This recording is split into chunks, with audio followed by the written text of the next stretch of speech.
and to share screen. There. So, wait. I have to minimize you so that hindi kayo lumalabas sa recording.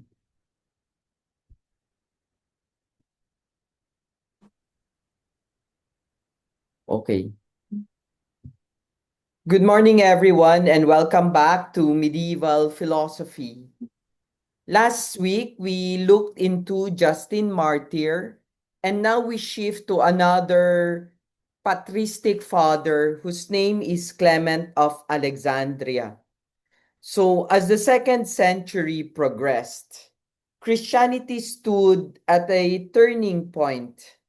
The apologetic groundwork of Justin Martyr had boldly declared that Christ is the Logos, through whom every fragment of truth finds its home.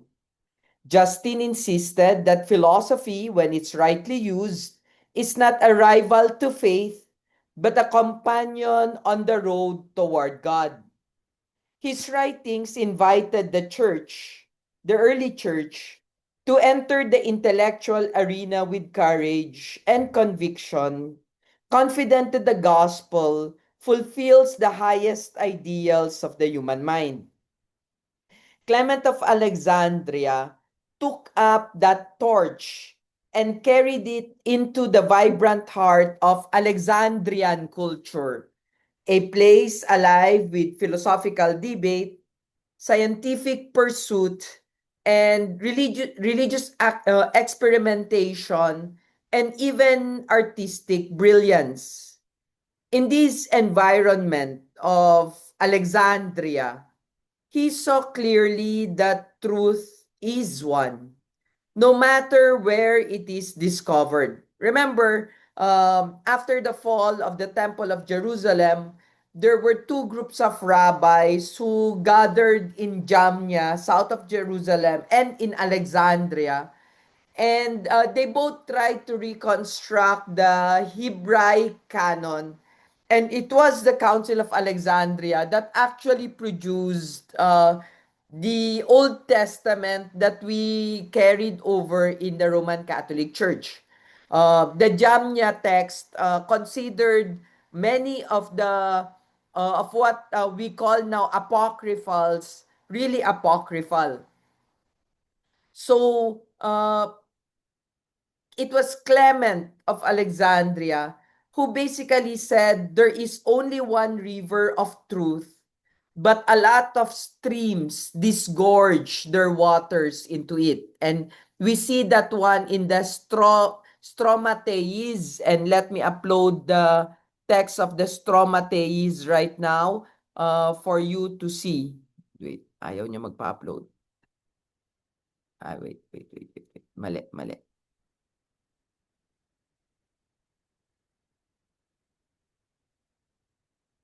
So, first, Justin Martyr. This is the text of Justin Martyr. And the next one is the Stromateis texts of Clement of Alexandria. No? All my citations, references to Clement of Alexandria will come from that text of Clement of Alexandria. So, we normally call it stromata only or stromateis. Depends actually how you want to refer to the term. Okay? So, it was Clement who gave the idea that this is just one river, and then it's just one river that has many streams, no? With Clement, therefore, Christian thought matured into a dazzling synthesis of faith and reason, one that still continues to inspire the church until right now. So, who is Titus Flavius Clemens? No? Hindi kasi kayo nagpapalit ng religious name. But some congregations, they change their name upon the profession of vows, no? Yun sana interesante kung may change of name kayo. But anyway, So Clement was not a Christian by birth, but a convert, a seeker who wandered through the philosophical schools of the Mediterranean until he encountered Christ. Very much same like Justin. His restless search reflects the longing of humanity for meaning beyond the limits of earthly wisdom. When he reached Alexandria, he found a community alive with questions and a teacher. Who was his teacher? Panthenus. Panthenus. Uh, Panthenus. It was Panthenus who shaped his vocation. He would later describe Pantheus with a lot of admiration. He would say that Pantheus is a Sicilian bee, gathering the spoil of the flowers of the prophetic and apostolic meadow. That's his description. It's a bee who gathers the flowers of who gathers pollen from the flower of prophetic and apostolic meadow. Ang galing, di ba? Um, Sana may mag-describe din sa akin ng ganyan sa inyo, pero asa ako. So for Clement, Christian wisdom is gathered from every place where God has planted truth. Scripture first, but also history, philosophy, and the sciences, all brought under the lordship of Christ. So remember, even in the early church, no, during the early times, the world has never been understood as evil. That's a very Manichaean understanding. It's not Christian. At the very beginning of time, we know that the world is good and we know that the world is not God from the very beginning. And here we see how Clement of Alexandria affirms the sciences and allows us to recognize that when we study history, philosophy, or even the sciences, we actually get a glimpse of the world as we know it. Now, what's the value of Alexandria? 'Di ba? Why Alexandria? Why is this important? This town, 'di ba? Bakit mahalaga ang Alexandria? Ano yung value ng Alexandria? Yun yung magandang pagmunihan ngayon, 'di ba? Bakit Alexandria? Ano yung halaga ng Alexandria? Ganun yung kailangan nating makita. So, to understand Clement, we certainly need to understand Alexandria. Alexandria is a city unlike any other in the ancient world. Um, its streets, uh, its streets pulsed with diversity. In Alexandria, we see Greeks, Egyptians, Jews, Romans, and travelers from every land mingled in its marketplaces, its lecture halls, and its harbor teeming with ships. In short, Alexandria is like Miletus. These cultural crossroads produced the climate where ideas collided, where one could encounter Plato and Moses at the same time, in the same breath. And for Clement, he did not see confusion there. He saw opportunity instead, no? Yun ang nakita niya, opportunity to na mapakita kung ano pa yung nandoon. In a world searching for truth, his mission was to show that the gospel is the fulfillment of every honest longing of the human heart. Ibig sabihin, pag tinignan mo yung puso ng tao, laging naghahanap ng totoo. At yung hinahanap na totoo ng puso ng tao, yun rin yung katotohanan ng hinahanap ng lahat ng siyensya. Filosofiya man yan, kasaysayan man yan, Lahat yan, iisa yung tinatamaan. Yun yung sinasabi niya. Alexandria housed the greatest center of learning the ancient world had ever known. The museum and its library of hundreds of thousands of scrolls. Remember the Library of Alexandria, di ba? Scholars here in Alexandria mapped the heavens, measured the earth, explored the mysteries of mathematics, medicine, and literature. Clement walked those same streets and dared to interpret human intellect not as a threat, but as a preparation for Christ. Di ba? Preparatio Christi. Di ba? He writes with confidence at this point, philosophy is a kind of preliminary education for those who are trying to gather faith through demonstration. Philosophy is a kind of education for those who are trying to gather faith through demonstration by evidence. Reason for Clement, especially in the here, reason for Clement becomes a servant leading the mind to recognize its true teacher, the Logos. And this is interesting because philosophy as ancillary theology, as an idea, will become clearly articulated only in Boethius, but not in Clement. But we already see it in Clement as early as this point. And that's something we need to pay attention to. So, if you notice, based on our discussion on Justin last week, and also our discussion on Clement this week, talagang raw, very raw yung understanding ng relationship ng philosophy and theology. There is a system, but you sense the rawness. Parang raw na raw. Parang apologia ni Socrates kumpara sa Mino ni Platon, di ba? Kitang-kita mo kung paano yung apologia ni Socrates, si Platon din naman nagsulat nun, pero sa apologia ni Socrates, walang ayos, wala masyadong struktura.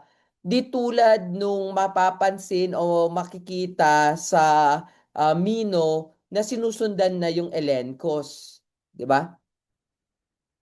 But here we see religious syncretism. Syncretism it's a sociological term. At pag ginamit yung salitang syncretism, what we're talking there, di ba? Pinagsasama-sama. Pinagsasama-samang pananampalataya. Ganon. Syncretistic yon.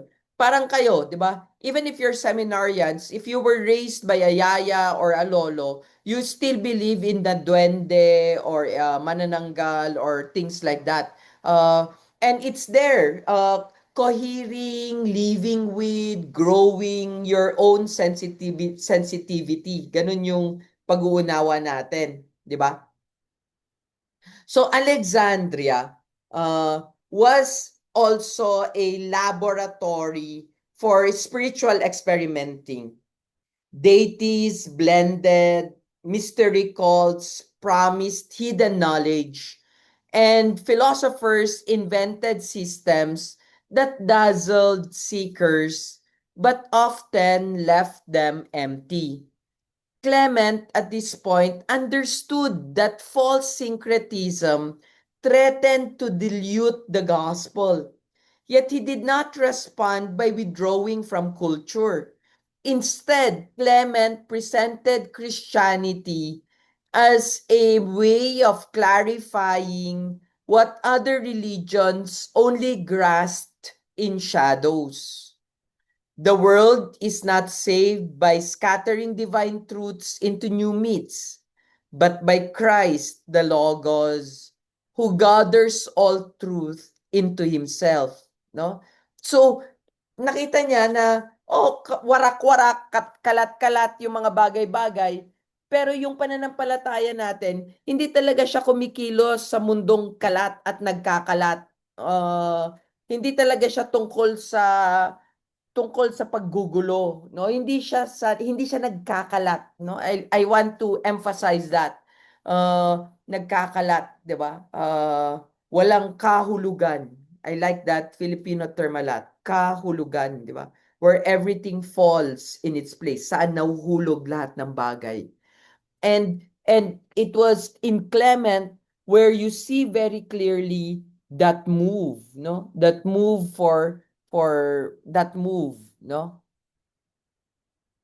So the gospel arrived in Alexandria quietly, carried by disciples of Christ whose faith outshone their fame.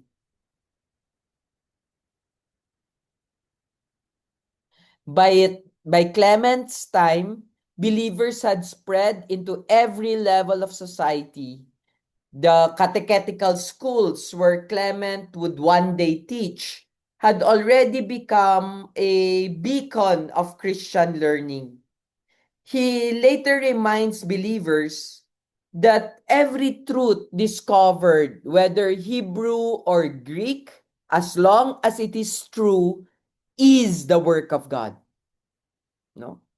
Basta totoo, kilos ng Diyos. Diba? Naalala ko si Santa Teresa de Avila at lagi rin tong sinasabi ni Padre Roque, yung kung ang demonyo magsabi ng totoo, maniniwala ako, hindi dahil demonyo yung nagsabi, kundi dahil totoo yung sinabi. Ganun na ganun yung spirito.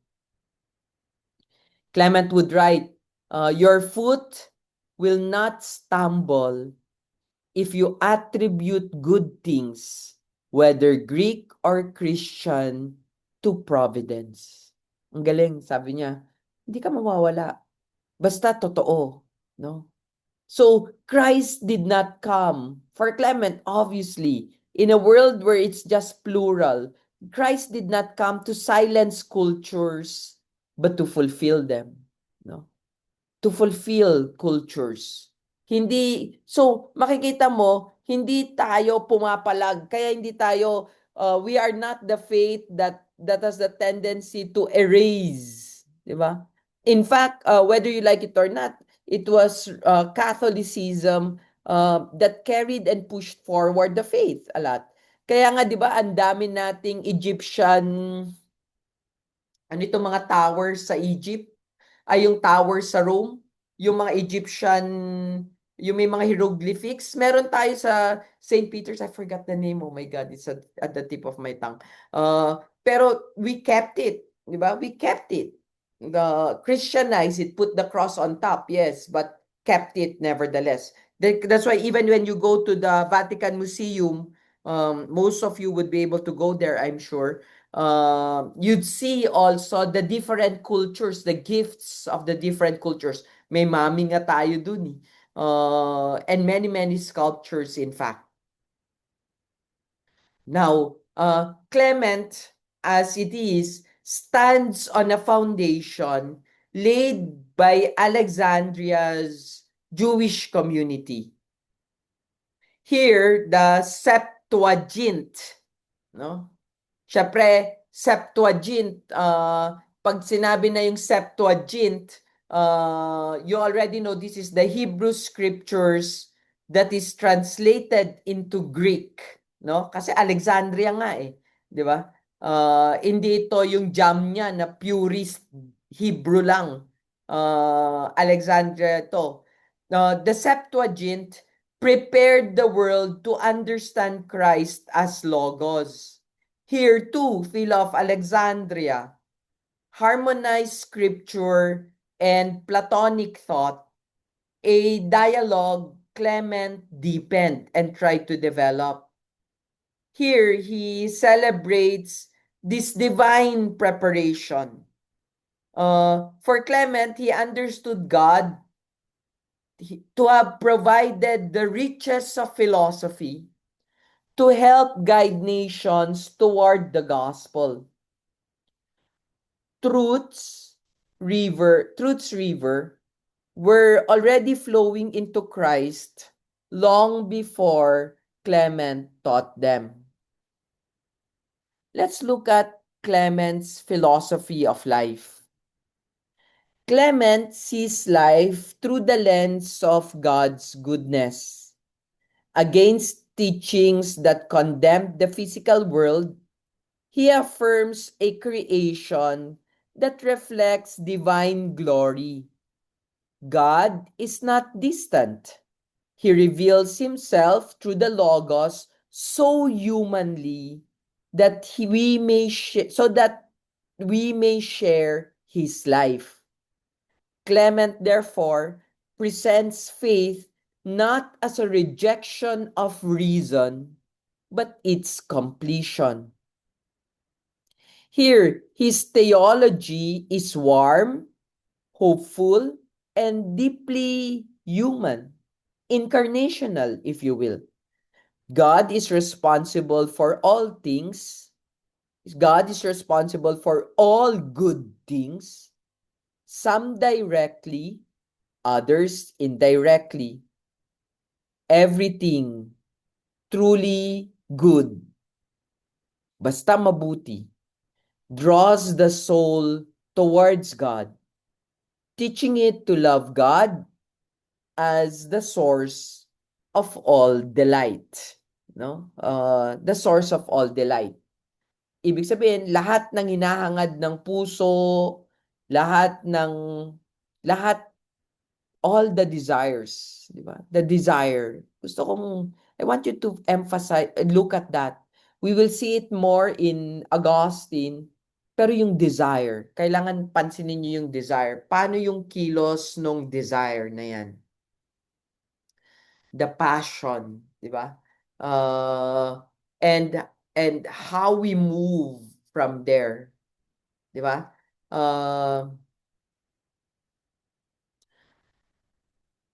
The work of Clement that I've uploaded is the Stromateis, or sometimes it's called the Stromata.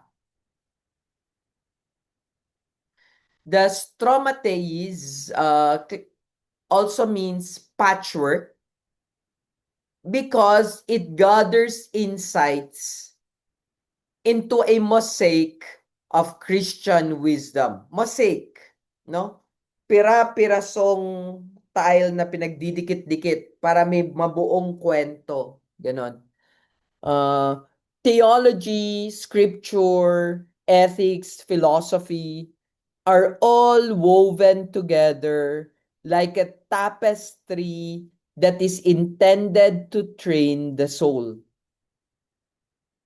He explains the purpose very beautifully. He says it's a somewhat unorganized collection of flowers or trees which have grown together naturally. A somewhat unorganized collection of flowers or trees which have grown together naturally. Wisdom, as it seems, is not handed down cheaply. Hindi siya ganun kadali. Even Thomas Aquinas will say, wisdom is accessible, is present, but it's not easily accessible. Kasi nga it's not handed down cheaply. Its treasures are unveiled gradually to those who hunger the truth. And I like that a lot. No? The idea that wisdom is just there, but you need to want it badly. Yesterday, I was talking to a very young teacher who said that he's having a hard time teaching because things doesn't seem to meet very nicely. Things parang the way it's happening to him, hindi ganun kadaling kumita ng pera. And I told him, when you start teaching, you have to be hungry enough to just push yourself more. Because if you're just too comfortable, maybe you're not doing enough. Maybe it's not enough. Yun ang sabi ko sa kanya. Baka kulang. Baka kulang. The stromateis is actually organized, is actually beautifully understood as a curriculum of holiness.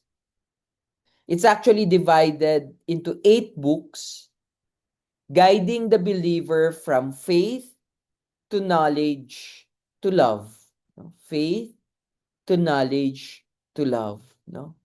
Credo ut intelligam, I believe so that I may understand, is a word that will find fuller expression in Anselm of Canterbury, but is something that we will see more clearly explicated, initially explicated by the Fides Quaerens Intellectum or faith-seeking understanding of Augustine. Clement understands at this point that perfection is not an accident. It is the fruit of discipline, humility, and revelation. In this journey, he writes, in the Stromateis, he says, this is truth that is attained by seeking. Truth attained by seeking. No? When Father Roque Ferriols was celebrating 90 years as a Jesuit, ay, hindi pala 90 years, 75 years as a Jesuit. Kasi 96 years old siya namatay eh. 75 years as a Jesuit.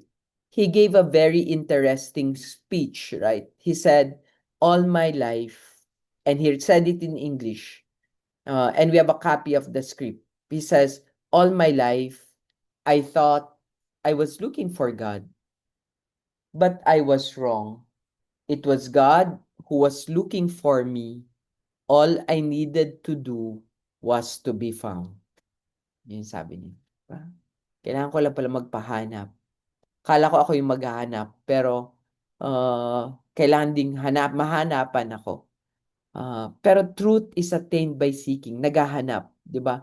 Knowledge never replaces faith, yes, but it grows out of faith, shaping a soul that increasingly resembles Christ, no?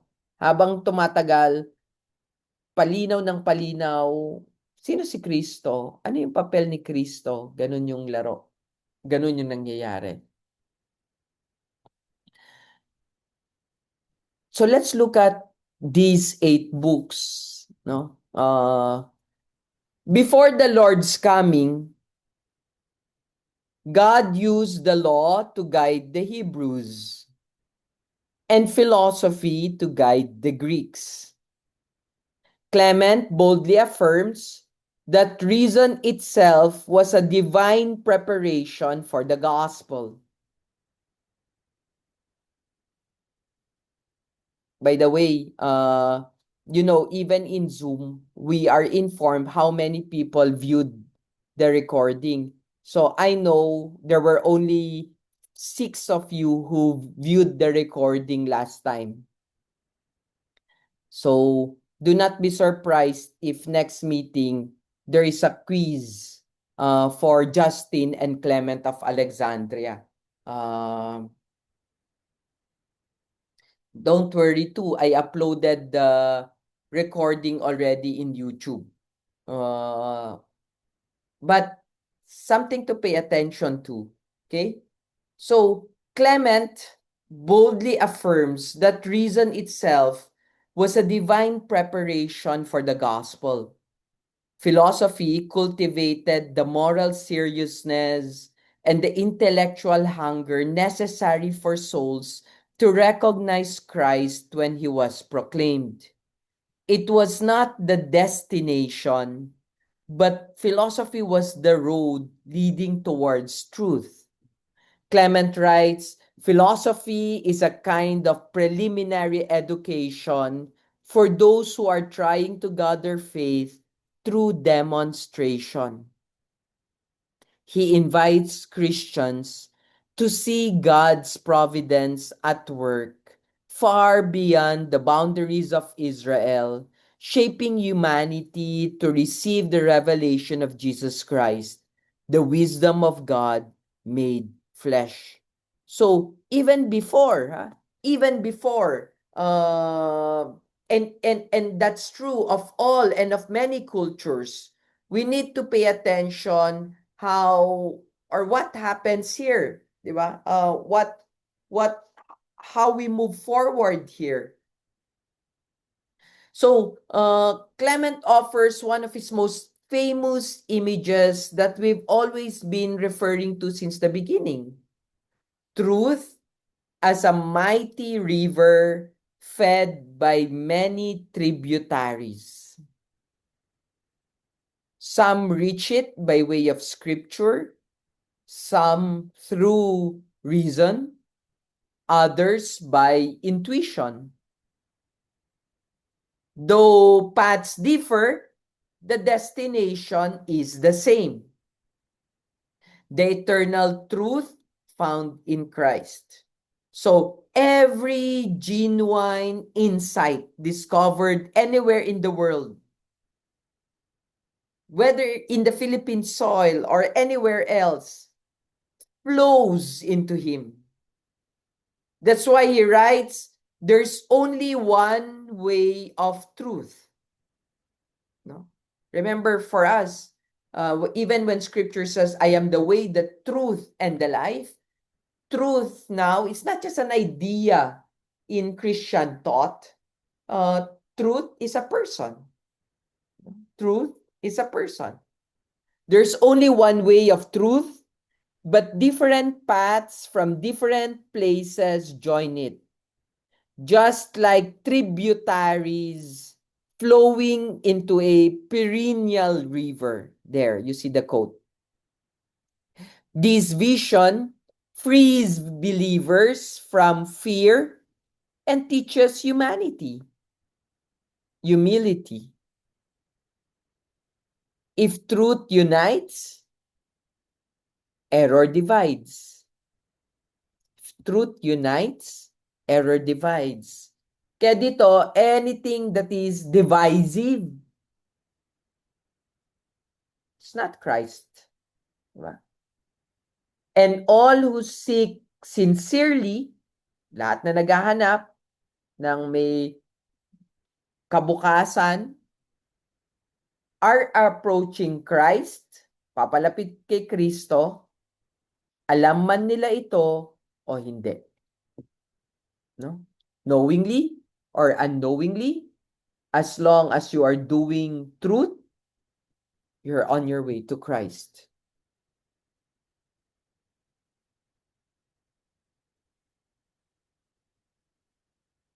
Philosophy, Clement insists, functions as a pedagogue,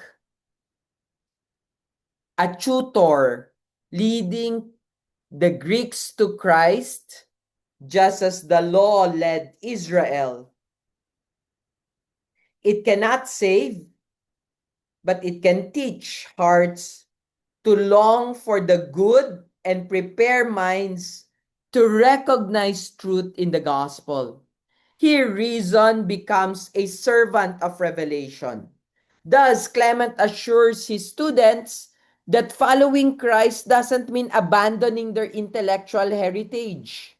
Or following Christ does not entail not becoming a Filipino. Ganon. Rather, it means allowing Christ to fulfill it. He affirms that both paths lead to the same destination.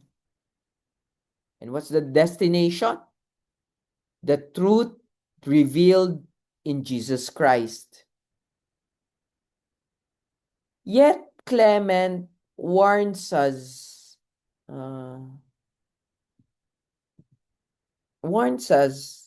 against those who pursue knowledge for its own applause. He warns us against those who pursue knowledge for its own applause. Empty rhetoric without virtue. Yung magaling lang. Yung nagmamagaling lang. Yung magaling lang. Parang may problema daw doon. Sophists speak endless words but offer no nourishment to the soul. Yung alam mong may sinabi, maganda yung sinabi, may lalim yung sinabi, pero walang puso. Walang puso, 'di ba? Magaling ka pero walang puso. Pride replaces truth. Magkamukha kasi. And language becomes a trap rather than a light. No? Yung ang dami-dami mong sinasabing mabibigat, pero parang wala ka namang sinasabi kasi walang naiintindihan. His critique is biting. Masakit. Some produce a literal torrent of words. Ang daming sinasabi, but only a drop of sense. Yun yung sinasabi niya. Only a drop of sense. Gusto-gusto ko yung description niya. Twitter in their subtleties. Yun ang sabi niya dyan, no? Sa slide, di ba? Twitter in their subtleties and labor throughout their lives over distinctions between words. But they're like old shoes. The rest has weakened or admits water. Only the tongue is left. Parang lumang sapatos. They're proud of their skill, but produce a literal torrent of words and a drop of sense. Ang galing, di ba? Ang dami mong sinabi, pero patak lang yung meaning. Walang kahulog-kahulugan. Diba? True knowledge does not inflate the ego. It refines the heart and draws one closer to God. Do not forget that. True knowledge does not inflate the ego. It refines the heart and draws one to God. Wisdom for Clement is not mere theory. Yung alam mo, hindi lang ganun eh. Hindi sapat na alam mo. Para kay Clement, wala yan. Walang value yung alam mo. Diba? It is a way of life. Even artisans who skillfully labor show a glimmer of wisdom in their work. But the highest wisdom comes from God. God who grants spiritual perception to those who believe, knowledge that does not express itself in love and virtue is actually barren. Baog. Baog. Walang sipa. Yun yung sinasabi. Baog. Walang sipa. He reminds us, all wisdom comes from the Lord and is with him to all eternity. Wisdom is meant to elevate humanity, making the soul more just, more loving, more like Christ. Kung gumaling ka, pero yumabang ka, o gumaling ka, nakalimutan mo si Kristo, baka nagwawala ka, o nawawala, o baka walang-wala. Di ba? Clement tells his readers that the stromateis is not meant as literary display, but as a spiritual safeguard. He writes to preserve the apostolic tradition and to keep his own memory alive in the truth. His goal is transformation and not entertainment. He calls it a treasure for my old age, a remedy against forgetfulness. A treasure for my old age, a remedy against forgetfulness. The Stromatheis is a teaching of discipleship, a written fire meant to ignite hearts with devotion to Christ. Ang galing, di ba? Puso yung nagsusulat. And here you see his hidden wisdom.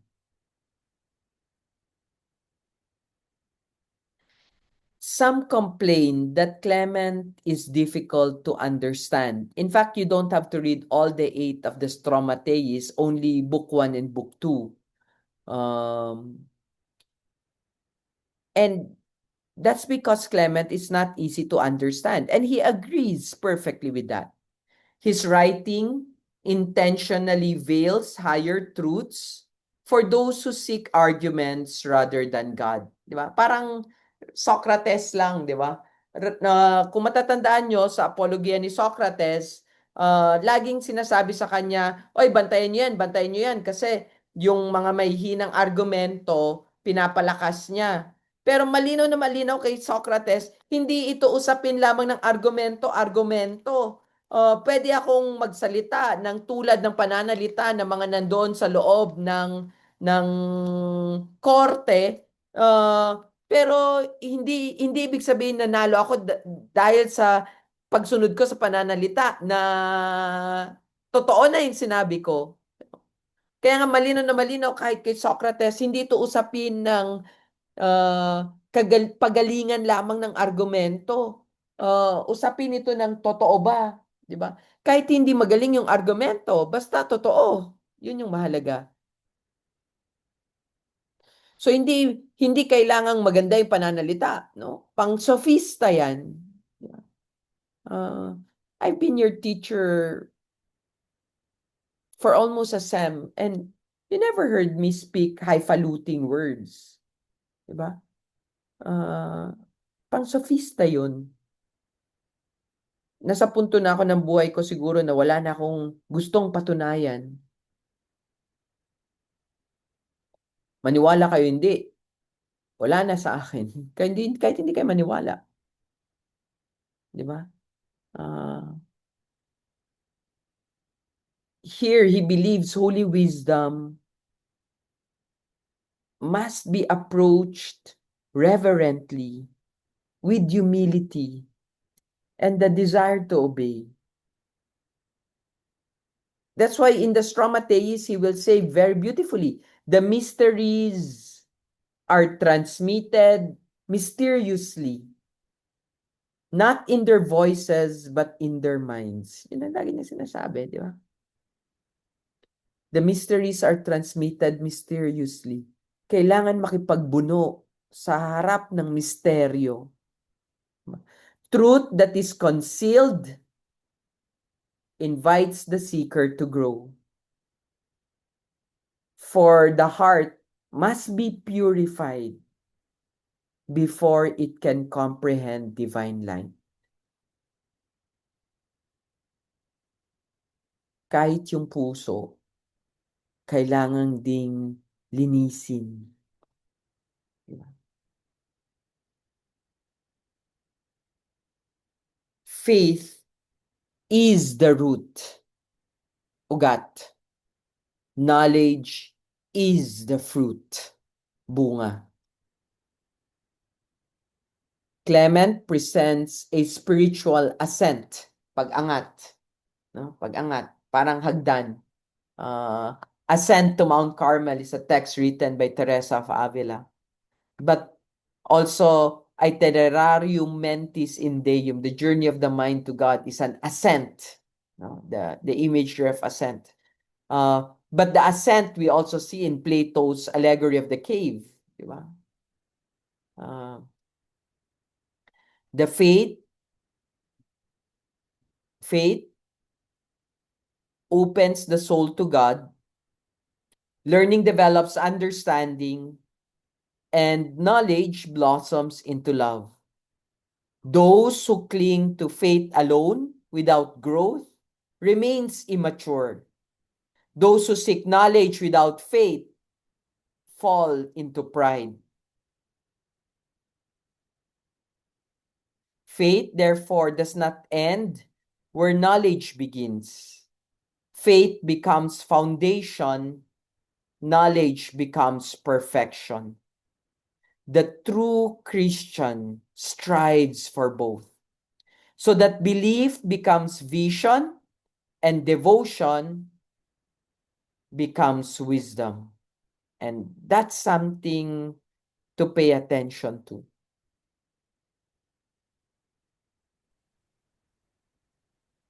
Clement reclaims the term Gnostic from heretical teachers. For him, the true Gnostic is the fully mature Christian. The true Gnostic is a person who is humble, virtuous, prayerful, and filled with love for all. Knowledge is not secret privilege. It's not secret, but spiritual transformation. Spiritual transformation. He insists, therefore, for us that Christian perfection lies in love of humankind. No? So the true Gnostic, syempre hindi tayo Gnostic eh. Hindi rin tayo agnostic. Kasi wala naman tayo secret knowledge of sorts. Pero para sa kanya, hindi to usapin ng secret knowledge. No? The true Gnostic for him does not boast. They serve. Their greatness is measured not by intellect alone, but by the compassion that is shaped by Christ. So, Alexandria was home to Gnostic teachers during this time. Basilides, Valentinus, basically are Gnostics who claim that salvation through secret knowledge, rejecting the goodness of creation. Clement confronts their errors very boldly, because for him the world is a gift from God. The body is handiwork, and Christ's salvation is offered to all. In a way, he refutes a form of elitism and dualism. And for him, this type of elitism, yung secret knowledge na yan, hindi yun yung hinahanap niya. The true gospel is public truth, proclaimed openly, rooted in love, and revealed in Christ crucified and risen.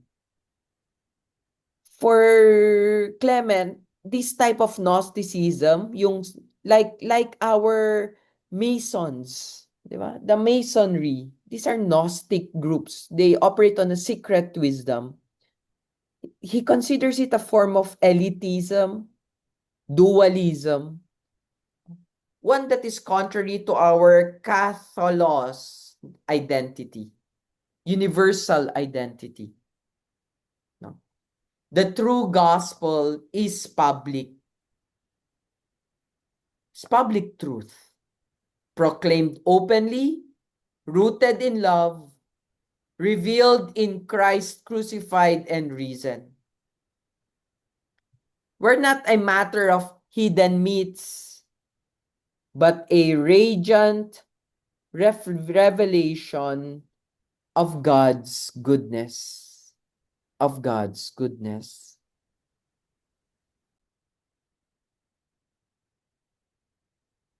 So,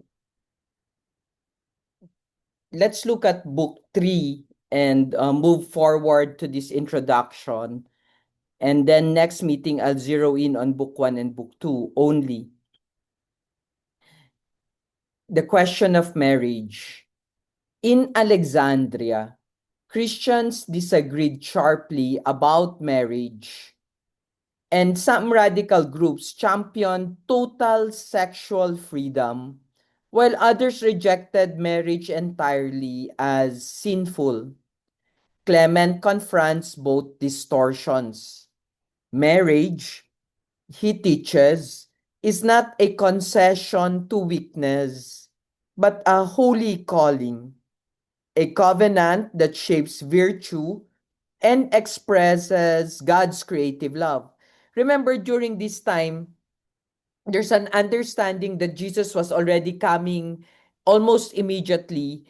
And because of that, instead of getting married, procreating, just focus yourself in becoming holy because Jesus is coming already very soon. But St. Paul in his letter also said, but if you cannot become chaste, just get married. As if getting married is purely secondary. Uh, just a moment, please, because I saw a cat on bonsai. Let me just pause the recording. So before the cat disrupted my recording, I was saying, because of that, marriage seemed like secondary. But for Justin, as early as the second century, he was already saying that it is a calling, a covenant that shapes virtue. He just, Clement honors the family as a sacred space where faith is lived daily. He beautifully interprets Jesus's words when two or three gathered together as husband and wife and child. The home, therefore, becomes a small church, a place where Christ dwells and love is formed in everyday sacrifice. Uh, Marriage is a partnership. For Clement, the Christian household is a partnership of equals. The husband does not dominate, the wife is not diminished. Together they grow in holiness, supporting one another in prayer, virtue, and love. The body and sexuality are not evil, they are gifts created by God and blessed in marriage.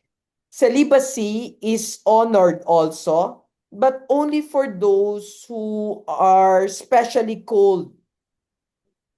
But celibacy is not more superior or is not superiorly holy than marriage. So Clement obviously refuses the extremes. He builds a joyful theology of family life in which children are blessings and the home is a school of charity. Uh, and this is something that we still uphold right now whenever we talk about the universal call to holiness, remember. Book 4 is about martyrdom, no? Book 4 turns from family to the furnace of persecution. Clement's church saw believers imprisoned, tortured, executed for confessing Christ. He encourages Christians to see martyrdom not as defeat, but as the highest testimony of love. The true Gnostic, the true believer, stands firm under trial because their hope is eternal. Martyrdom, he teaches, is unity with Christ. The disciple loves more than they fear. Suffering, therefore, becomes a proclamation, a visible declaration that Jesus is Lord and life is found only in Him. So, how can God be known? Clement answers this one by saying, only by revelation. For God infinitely exceeds all thought and language. Human concepts fall short of His majesty. Even when He reveals Himself, His fullness remains a mystery beyond comprehension. So, For Justin, God is one and beyond one. I like that a lot. No? God is one and beyond one. Clement calls us to humility and reverence, and we approach God not as masters of knowledge, but as worshippers seized by awe. Theology, not just philosophy, begins with wonder. Because God transcends reason, Scripture often speaks in symbols and figures. This is, of course, Book 5 already. No? Stories become doors to spiritual realities.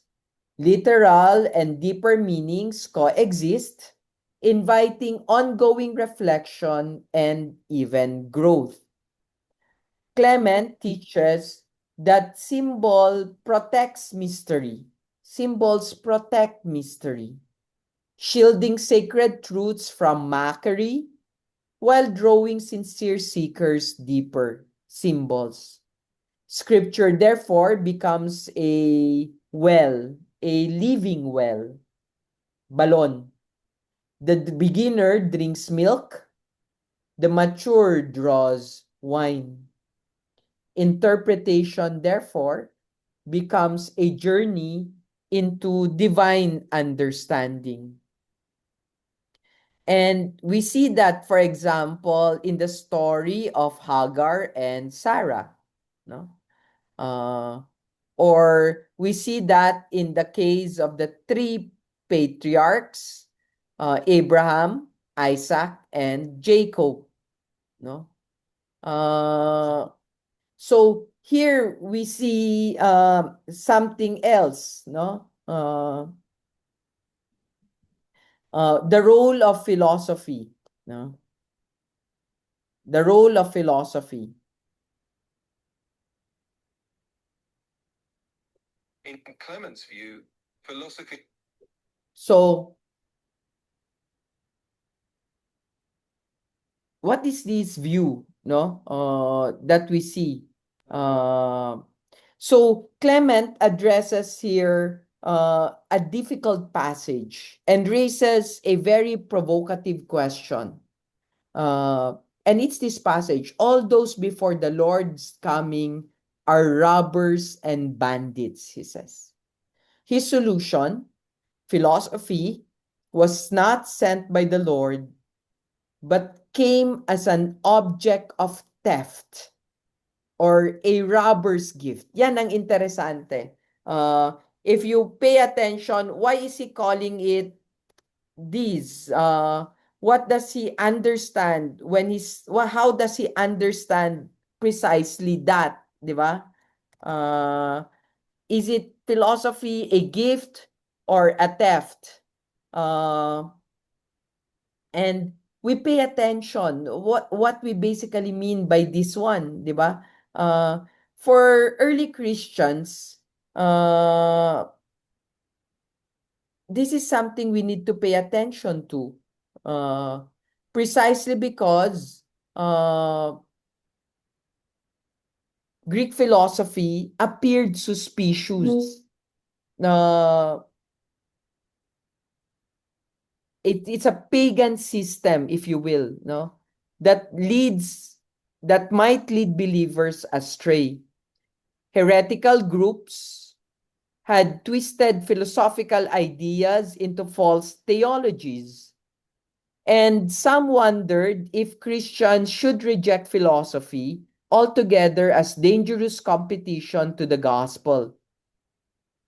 Clement obviously directly confronted this fear. Philosophy is not a hostile thief stealing truth from God. It is a servant who unintentionally prepares hearts to recognize Christ. And he insists that every true insight, wherever found, is a gift from the divine Logos who enlightens all people. Thus, in this case, philosophy becomes a providential gift, not an enemy. And Clement explains that God himself distributed wisdom throughout the nations so that when the gospel arrived, para siyang nagkalat ng mga ano bang tawag niya dito?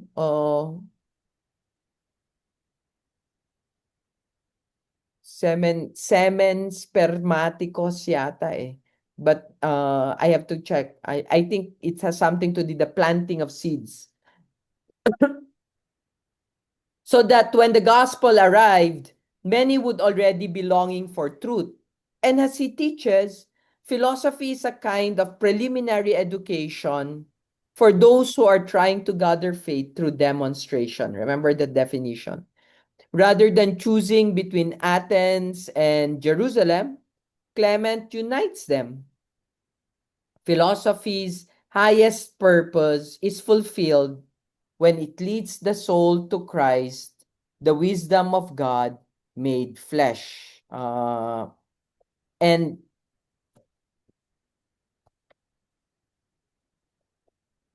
that's something we need to pay attention to. However,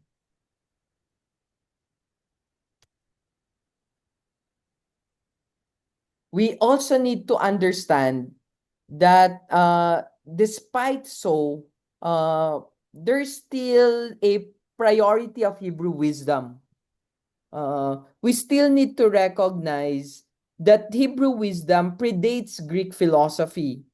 And Clement basically speaks of the seven sages of Greece. Look at the names, no? Thales, Bias, Pittacus, Cleobulus, Solon, Chilon, and others. Ang kilala nyo lang dyan si Thales lang, no? But Moses lived in the 13th century BC. That's why Greek philosophy, according to Clement, syempre not always reliable history, borrowed from Hebrew wisdom. Remember, during this time, they still thought that it was Moses who wrote the Pentateuch. That's why here, for him, Greek philosophy borrowed from Hebrew wisdom, not the other way around, no? So this is the seven sages, just for a review. But you know Solon maybe, or heard about Solon, but mostly you know Thales, no? Thales. And how it developed into schools and non-Greek origins until we see Pythagoras or even Plato, no? For him, Plato borrowed from the foreigners a lot. But there are more non-Greek inventions: astrology, geometry, alphabet, and medicine, no? Remember, even Apis, no? This is something I'm interested with recently. I've been watching because Egypt opened their own library, a museum very recently, and displayed a lot of things, no? So that's about Tutankhamen. That's why I've been looking at it a lot. So medicine sila yan, mummification even. The Phoenician invented the Greek alphabets. Geometry, we see that already in Egypt, but also in Babylonia and other things, no? So there are a lot of inventions. There are things that are not solely Greek in origin. So just to pay attention, no? Even the Hindu religion is considered the oldest religion. Or we can also look at among the Indians during that time, Clement already cited Siddhartha or Buddha, no? Clement notes, he says, that are some who follow the precepts of Buddha, whom for his exemptional sanctity they have honored as a god. This is one of the earliest Christian references to Buddhism, a testament to how Alexandria is cosmopolitan, no? It also shows Clement's openness because he recognizes the sanctity and wisdom even of Siddhartha or Buddha, di ba? But this is something very important for the church because this is actually our very first engagement with Buddhism. But Clement advocates, therefore, for broad education, openness to all sciences. The true Gnostic, he says, is something of a polymath, taking knowledge into realms others find intractable. And he compares these to professionals viewing a sheep. No? When you see a sheep or a goat, the cook sees rich flesh, the shepherd sees breeding, one wants milk, another wants fleece for clothing. So he says the Christian Gnostic can profit from all learning this way, Greek, non-Greek, secular, sacred, bringing everything to bear on truth. Yan yun. Lagi ang tanong, totoo ba? Totoo ba? Kasi kung totoo yan, pwede natin gamitin yan. Basta totoo. Di ba? Basta totoo. And we see that already with Clement of Alexandria. That's why he says we need to train the mind. Just as farmers water the soil, we use Greek philosophy. And then education exercises the mind, awakens the understanding, and produces a sharpness of intellect. And then the soul, in the course of these studies, the soul is purified from its sense perceptions and rekindled with the power of discerning the truth. And then the educated mind is better prepared to receive and understand divine revelation. That's why he encouraged it. And here we see faith grounded in reason. Some imagine they are fully equipped by nature and refuse to engage with philosophy, asking only for simply and solely faith. Yung mga sola fides, sola scriptura. Yan, this is Clement's critique. Siyempre, nung time na to, wala pang sola fides at saka sola scriptura. That's a Protestant idea that will emerge a few years later, but Clement already addresses. It is as if they expected to gather grapes from the very first without taking any care of the vine. Yun ang sabi niya. Paano yan? Sabi niya. The vine, Christ, requires care, pruning, digging, fastening. We need tools and agricultural skills. Similarly, says Clement, faith needs the tools of reason and learning to bear fruit. Yan ang sabi niya. Remember, like Clement, we are like Clement. We never received the faith directly from the apostles. There's no direct revelation from us. Our faith has been handed down, passed on, if you will. And whether you like it or not, this faith has been handed down through the years. You see, for example, behind me, Dorothy Day. I love Dorothy Day a lot. But Dorothy Day learned also from Saint Francis, from the other saints. But all the other saints also learned from other saints until we trace ourselves back to Jesus. But you see how this faith is actually a process of tilling the soil of our lives, di ba? So the skilled hunter of truth, di ba? So we need to have a wide experience, like a sea captain who has visited many ports, or a doctor who has treated many patients. Experience, knowledge, di ba? May sapat ba na kaalaman? Then discernment, the ability to distinguish sophistry from philosophy, rhetoric from dialectic, heresies from Q&A. Or heresies from truth. And then eclectic unity, taking all that is rightly said from every school, creating the complete eclectic unity necessary. So that's something we need to pay attention to. So Catholics from this perspective then should be highly skilled hunters of truth, no? The Christian Gnostic who brings every experience to bear on right action and therefore something to pay attention to. Clement also warns us about good works without knowledge. You just do something without knowing why you're doing it. He explains, however admirably people live, if they do so without real knowledge of what they are doing, their good actions go for nothing. Parang gumawa ka ng mabuti pero hindi mo alam bakit ka gumagawa ng mabuti. They have stumbled into doing good works by accident, walang intention. But the person who hits the target through understanding has achieved something far greater. Abraham was accounted just for his faith, not his actions. But his faith included understanding.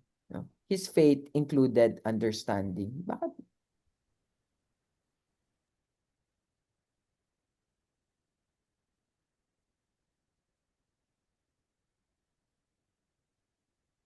So that's something to pay attention to. In this case, the word serves as nourishment. The Savior took bread and began by speaking words of thanks. He then broke the bread and offered it for us to eat in the spirit of the Logos. No? Pay attention because the words of the breaking of the bread, the symbol of the breaking of the bread, goes back to Jesus. No? Goes back to Jesus. That's an imagery that we see not just in Jesus, not just in Emmaus, that we see also in Paul, that we see also in Clement. No, you see some continuity there. And Clement explains there's nourishment in food and nourishment in words and thoughts. The word offers the soul resurrection and encourages it to nobility. Blessed are those who teach peace, who nourish those who hunger for righteousness by the distribution of bread. Galing, di ba? Here, speech and action are united. Speech is action because wicked words are not different from wicked actions. But action also follows words. If we are not acting according to the rational word, we would be acting irrationally. And according to him, both are needed. The speaker utters what the word reveals, and there is a word of salvation and an act of salvation. So that's why we need to avoid excessive speech, no? Excessive speech, something to pay attention there. Clement warns against the excessive concern for eloquence, yung madaldal, salita ng salita, paganda ng paganda yung sinasabi. He warns us against that, no? Speech is like the clothes on one body. Actions are the flesh and sinews. It is wrong, he says, it is wrong to place the care of clothing above the health of the body. It is wrong to put the care of clothing above the health of the body. In short, ayusin mo muna yung sarili mo. No? Ayusin mo muna yung sarili mo. A dish with more spices than nourishment is no good. A style of language that produces more pleasure than profit is useless. No? Do not go to excess in speech. Sabi niya, huwag masyadong maingay. No? The goal is truth, not rhetorical display. The goal is truth, not rhetorical display. So, in the stroma theis, therefore, we see a sense of a purposeful disorder. Yes, mix siya. And that tells you the deliberate lack of systematic organization. Why? For protection, to hide truth, from those who would misuse it. Selection to make readers work for understanding. Yung talagang babasahin mo siya kasi gusto mo siyang intindihin. Ensuring they're ready for what they find.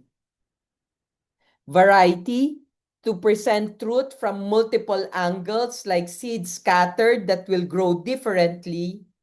And depth, to allow multiple layers of meaning accessible to readers at multiple levels, no? So Clement writes, as a collection of memoranda, he says, a treasure for my old age, a remedy for forgetfulness. And he preserved the teachings of blessed and genuinely memorable man, his teacher, Pantaenus, the true Sicilian bee. No? These notes are a mere reflection, a sketch of vividly alive originals, words I was taught worthy to hear, he says. I'm not sure if Pantaenus is a saint, but I know that Clement is one. So, kung kayo man maging santo, okay na hindi ako santo. Uh, uh, so, here you see how the traditions are preserved, no? The apostles, Peter, James, Paul, John, their disciples who preserved the true traditions of the blessed doctrines. Clement's teacher, especially Pantaenus, who came with God's help to plant in us those seeds of their apostolic progenitors. Clement himself writing to preserve this tradition in direct line, and then his future readers. Ganyan yung, so you never got the faith blank, always from others. So who should read the Stromateis? He says the Christian Gnostic is enough. No? The Christian Gnostic is enough. So,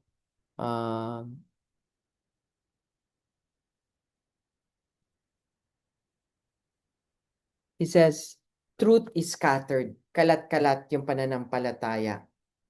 The philosophic sects are like the Maenads scattering the limbs of Pentheus, each boasting their own limited claim as the whole truth.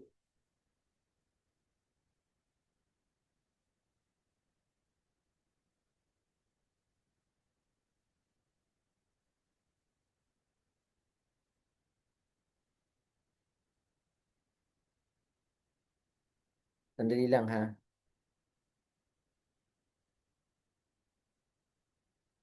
So, but when someone brings together the scattered limb into a unity, you can be quite sure without risk of error that he will gaze on the word in its fullness, the truth. This is the task of the Christian Gnostic, to gather the fragments of truth from all sources into the unity found in Christ. No? So kaya mahirap siyang intindihin.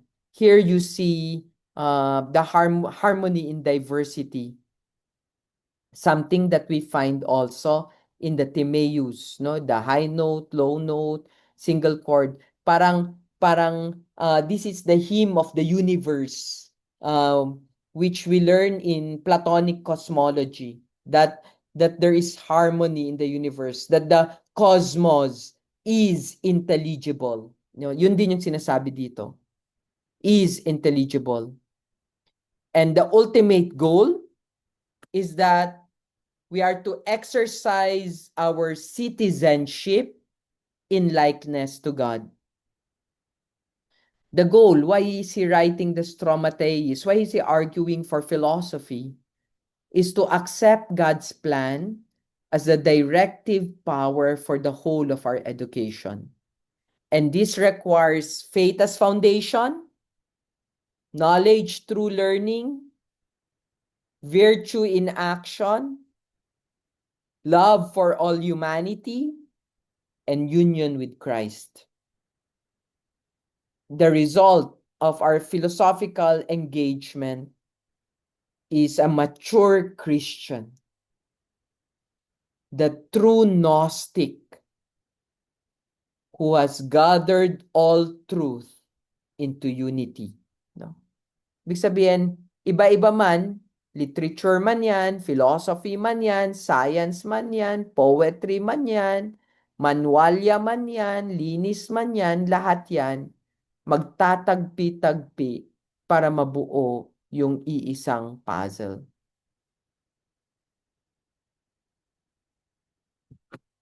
Clement's legacy is that he built the bridge. He stands as a bridge between Greek philosophy and Christian faith, between secular learning and divine revelation. And he demonstrates that Christianity need not fear any learning, that Christians should learn, that Christians should study, no? Yun naman yung kakaiba sa atin. Tayo talaga ganun yung nangyari, di ba?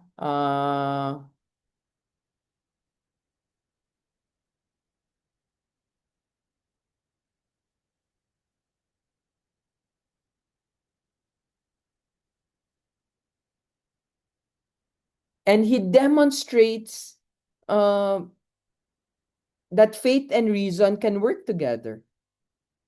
The truth from any source ultimately comes from God. Yan yung understanding ni Clement.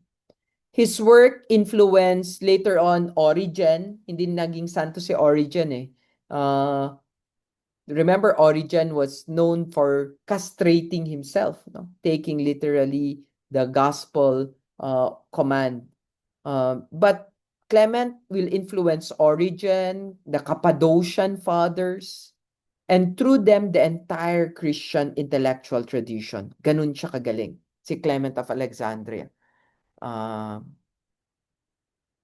So, the Stromatized is still composed of 8 books, though the 8th is actually very incomplete.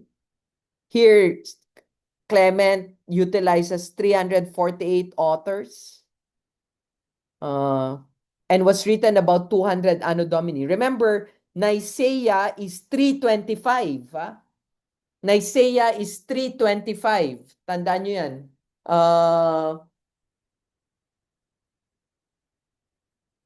This predates a lot. No? A lot. So, what are the key themes? First, philosophy is a preparation. Greek philosophy prepares the way for Christian truth, like the law prepared the Hebrews. The Torah prepared the Hebrews. Faith and knowledge. True Christianity combines faith with understanding, not faith alone. Truth is one. All genuine truth comes from God, whether found in scriptures or in philosophy. And the Christian Gnostic, no? The mature Christian combines faith with all the rest, no?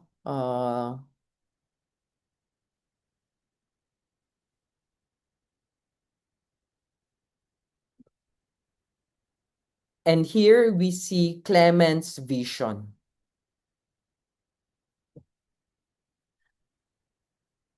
No later writer has so serene and hopeful view of the human nature. Napaka-positive nung basa niya sa tao. Napaka-positive nung basa niya sa tao.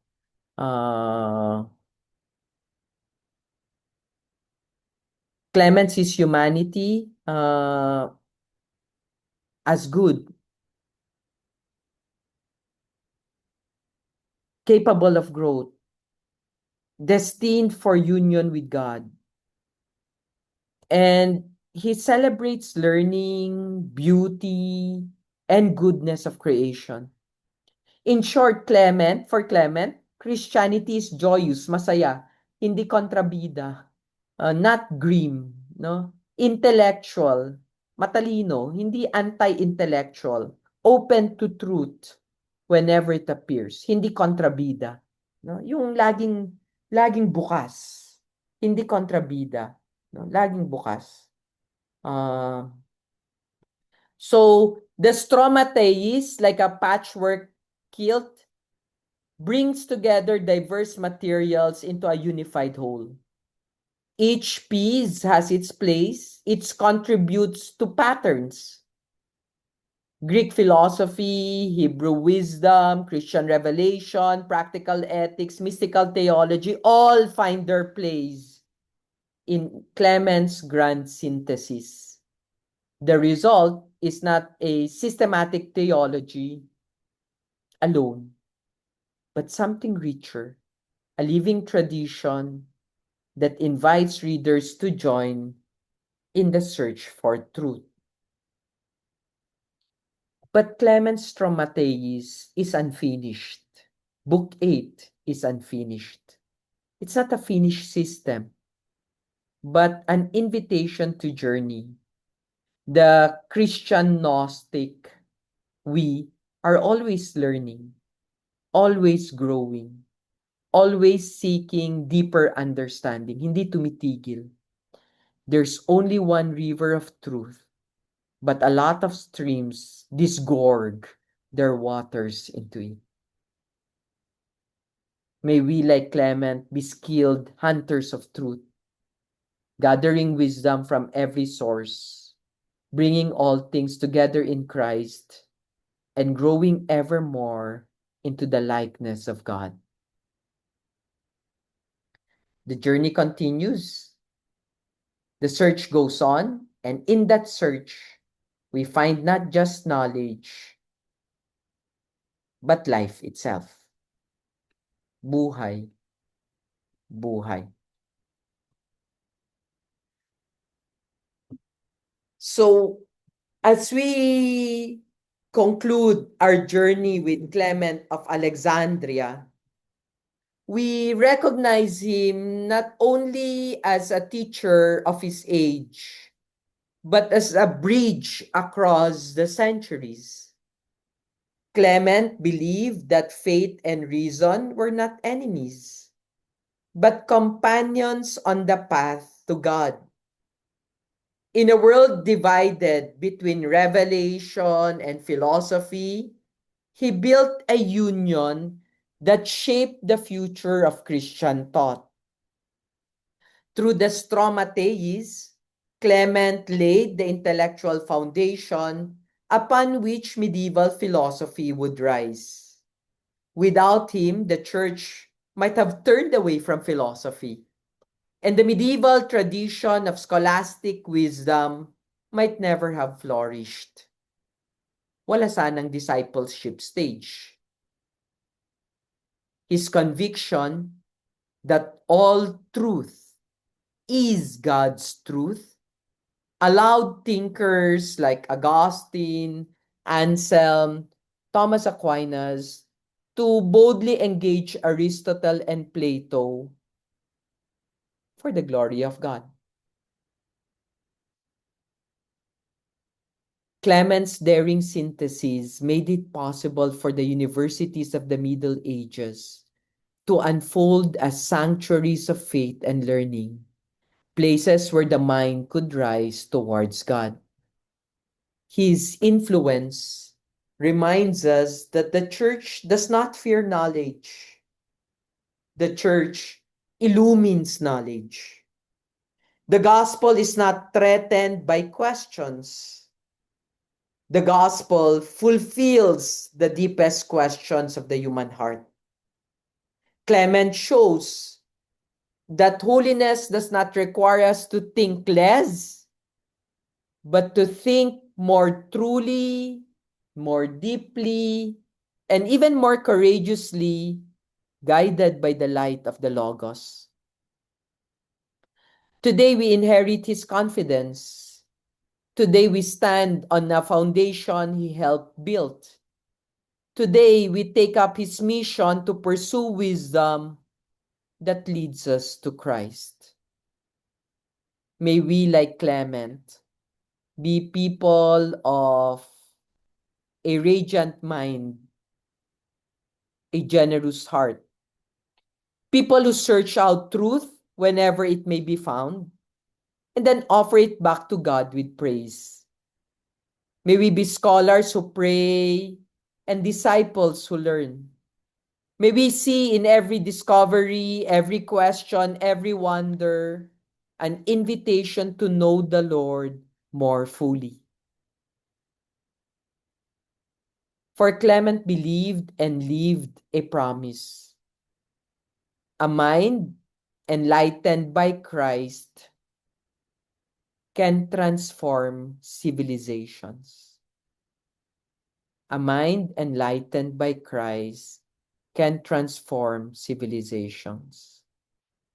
Let us therefore go forward with gratitude for the wisdom entrusted to us and with determination to carry that wisdom into the future. For the world still needs the brilliance of the Logos, lux in Domino, the light of the Lord.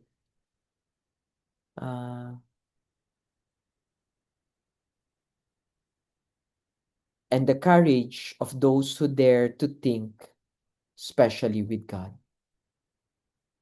Especially with God.